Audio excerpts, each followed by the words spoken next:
Hello, everybody. Pastor Randy here. Hope you are well today. I want to talk about a subject this morning that really has an impact on just about everybody.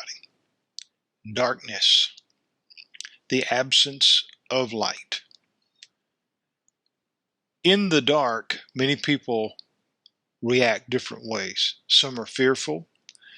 Some are just absolutely paralyzed by that fear because of the unknown, because of just the suspense of the darkness. You just don't know what is there. Maybe there's a noise, whatever. There's all kinds of different connotations we could come up with when it comes to darkness. We can also equate that to the internal being of one that seems to be absent of good. In other words, evil. There seems to be a darkness there that just it's hard to really fathom what it is because you can't see through it. I've been in the darkest of nights. When you're working night shift, as I did many, many years ago, you could just see that utter darkness. You couldn't see anything. It was almost black. Been in some fires where it was that way, where there was just such a black cloud. It was just utter darkness. You couldn't see. It's a very uncomfortable place. Very uncomfortable. I want us to consider today for just a moment the darkness in the spiritual sense. Many today are driven by things that are not good. Now, this is not to point out any one particular person or group or anything else. That is a very general statement. But when we see things, when we begin to actually see things, not just physically, but spiritually, then we begin to see what the issue is. There is a void there.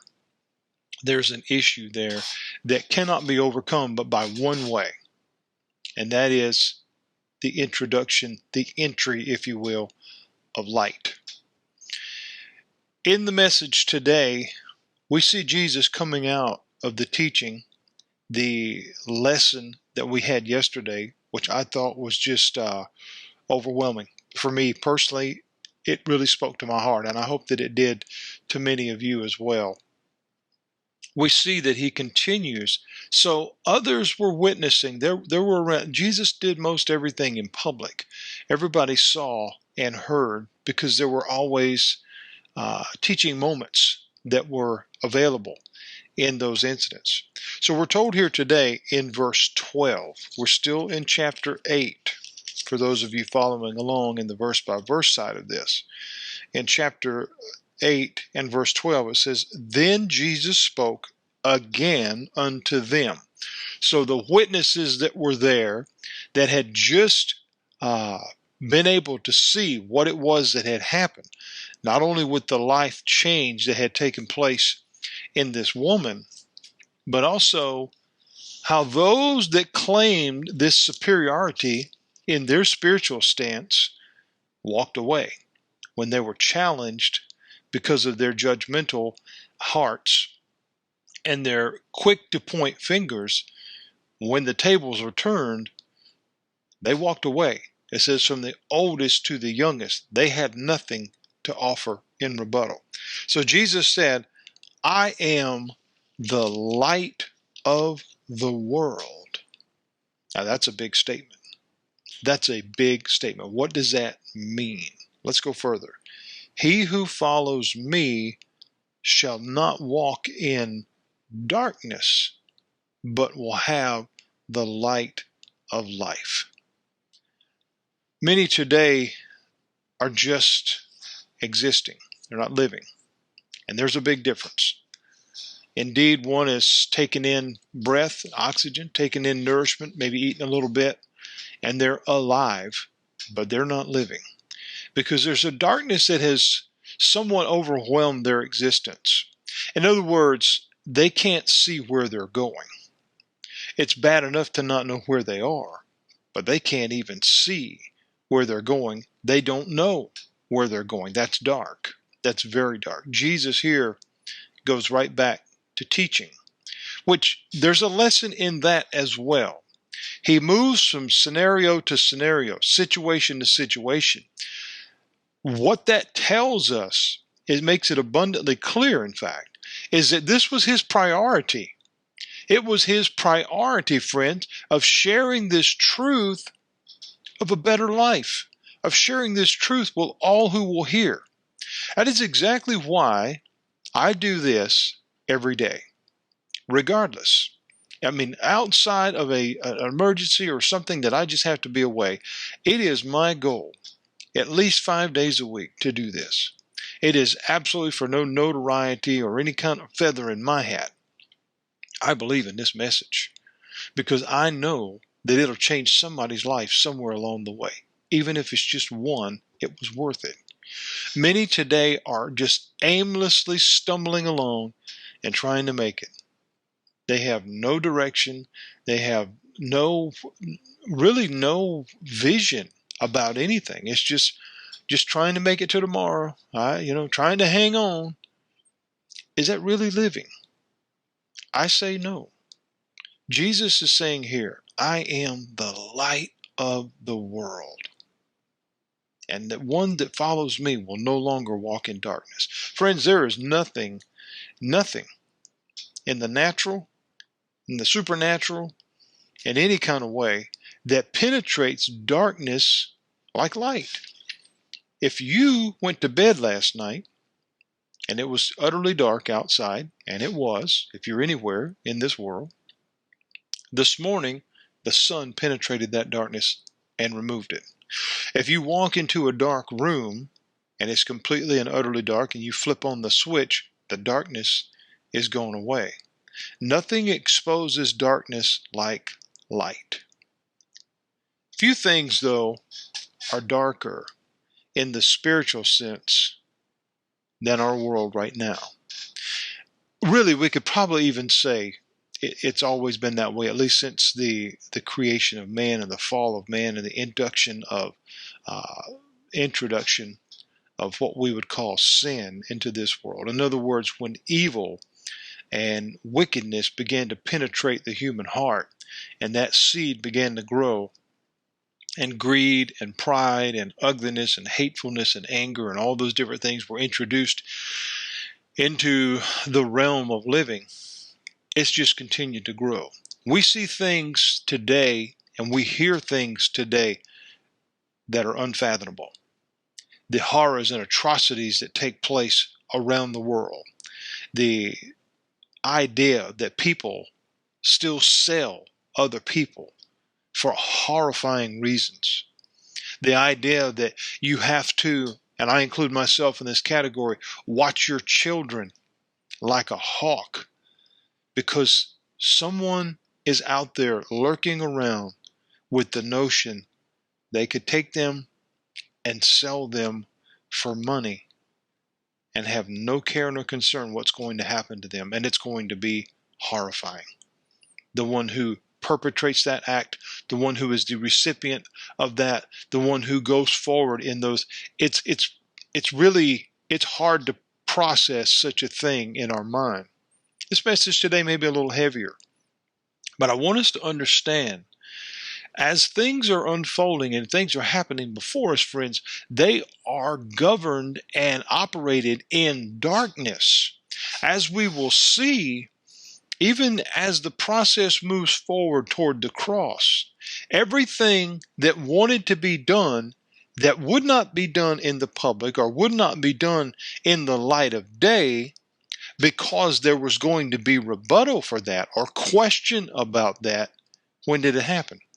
In the cover of darkness. When I was an officer on the road, many of the terrible atrocities that took place, whether it was entering in someone's home, whether it was taking someone's life, or whether it was a bad business deal, what all happened at night. And it wasn't because they couldn't meet at another time. They were trying to hide something. Jesus says here, if you follow me, then you'll be able to see where you're going. You'll be able to see where you're going because of this light that I offer. Now, Some may be saying, well, does it really make my life that much better to come to know Jesus? Absolutely.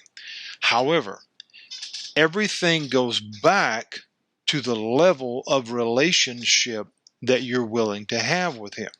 If it is a mere acknowledgement, I believe in Jesus, whatever, that's completely different than I love Jesus with all my heart. And I'm going to listen to him. I'm going to watch for the things that he says for me to see.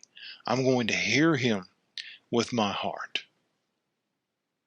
When we're not willing to listen, and this has been the central message in just about every lesson that we're talking about, especially as he's dealing with others who are constantly spewing, saying, you don't know what you're talking about, you're not true, you're this, you're that, whatever, with no proof, by the way, no proof in their rebuttal of Jesus. It was, I don't want these things to be said because you're making me look bad.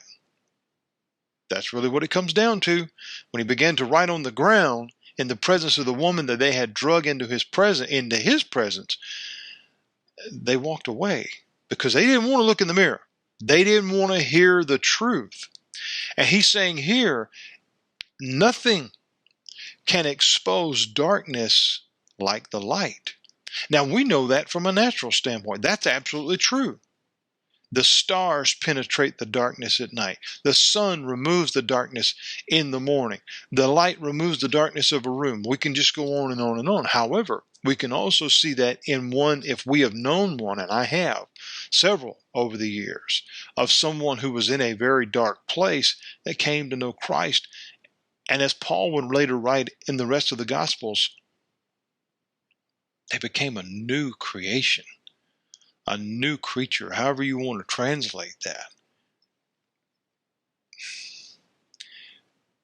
We see so many today that seem to have no joy. Now, please understand me when I say joy, every day is not going to be rainbows and sunshine. That's not real. It's just not. There's going to be grief, there's going to be sadness, there's going to be anger, there's going to be frustration, all those different things. And it could come from a number of issues that can create those. I woke up today to the news of a death of another friend. I mean, it's like a never-ending pattern. It's just awful. It's heartbreaking. However, in the process of coming to know Christ, in this relationship that we've been offered, he says to us, if you'll follow me, if you'll let me be the light of your world, I'll not only expose the darkness, but you won't walk in that darkness. In other words, you'll see through it. You'll see it for what it is, and you won't embrace it. See, when many embrace things, they allow it to become a part of them. They allow it to become just the norm. We see so many things today that, while repeated over and over and over, and we see the embracing of such to where the attitude is, well, it's just the way it is now. Listen to those words. What is that? That is the acceptance of something that in general is not okay. Well, it's just the way that it is. No, it's not. It doesn't have to be that way. Yes, we live in a new world, in a different era, and modern this and modern that, and for some things, maybe that statement would be true. It's just the way that it is now. When it comes to technology, when it comes to whatever. But when it comes to the basic tenets of life, when it comes to the basic foundational principles of life, those should never change. If indeed you've come to know Christ, and Christ is the core and the foundation of your life, that doesn't change. Regardless of what Bob or Tom or Harry or Sue does, that doesn't matter. That doesn't change you. That is what Jesus is saying here. I've exposed the darkness. You see it for what it is. Don't walk in that. You walk with me, because that is not good for you. That will not bring goodness to you. That will not make your life better. Once our eyes have been opened to that truth, You've heard me use the illustration before of warning labels. It's like, okay, I know that this particular item, whatever it may be, will harm me. It will maybe kill me, certainly make me sick. But today I've decided, yeah, I think I'm going to have some. What changed? Nothing. That product is still deadly, poisonous, whatever the case. Once our light has exposed the dark is known for what it is. Here he's saying you won't walk in that darkness any further. In other words, now you know better. If you make the choice to follow into that, that's on you, because you've been told. It is the gigantic plywood size beware of dog sign. You already know that rascal will bite you. Leave it alone. Jesus is saying here, if you follow me, you will not walk in darkness. That's intentional and purposeful, and without now not having the knowledge, now you do. So he's saying to us here, you would have the light of life. Friends, turn the lights on. For those around you who seem to be walking in darkness and do not have the light of life, they have no joy, they have no vision, they have no passion. Help them see the light. Help them turn on the light by seeing Jesus through you. That's the key. See, the woman that had just been embarrassed and shamed and gone through all this stuff, Jesus turned the light on in front of her. She saw that her accusers had no justification in their accusing because they were as if not more guilty than she was in the sense of their judging. Jesus says, if you follow me, I'm going to show you the truth. I'm going to show you how to live life, really live life, not just exist. I'm going to show you how to have joy unspeakable, how to have peace with God, how to have the peace of God, how to walk in this light, even when darkness comes, because your light will penetrate that darkness and show the darkness, number one, evil, you will not win. And darkness, you do not prevail over me. You will not stay, because I have the light of the world abiding in me. I have the light of Christ living and shining through me. When we walk into a room, it changes things. It is not because we have become some kind of superpower, superhero, shining whatever. No, it's because we now know the difference. We now know the truth. And as later we'll see in this very chapter, that truth will make you free. Mentally, emotionally, spiritually, physically, every type of way. Because the darkness no longer has power over us. It is so vital that we understand this, friends. So vital. And that's why Jesus says here, if you will follow me, if is the key word. He said, I am the light of the world. I'm it. I'm the answer. And if you will follow me, he who follows me shall not. That is an affirmative statement. I'm guaranteeing you, if you will walk with me down this path that we're going, it may not always be easy. It may not always be light. It may not always be comfortable. But I assure you of this, you will not walk in the darkness. You won't stay there.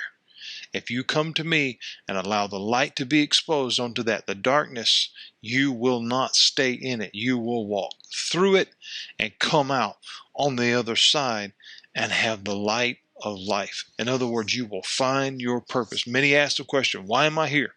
What is my reason? What is my purpose? What am I doing? I don't matter. That's not true. That's a lie from the enemy.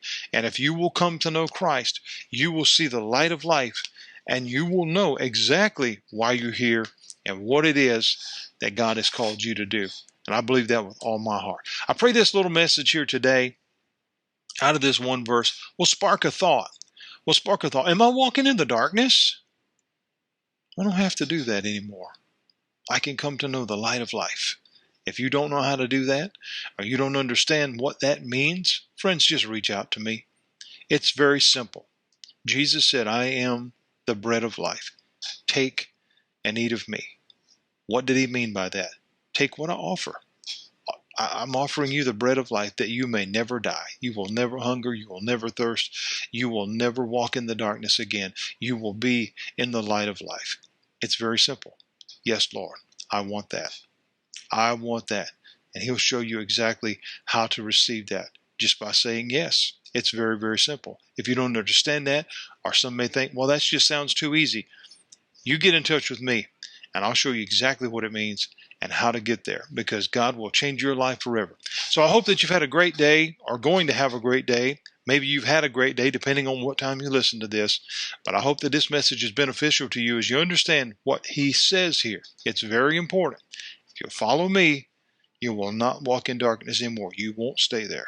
You'll change your heart and change your life forever.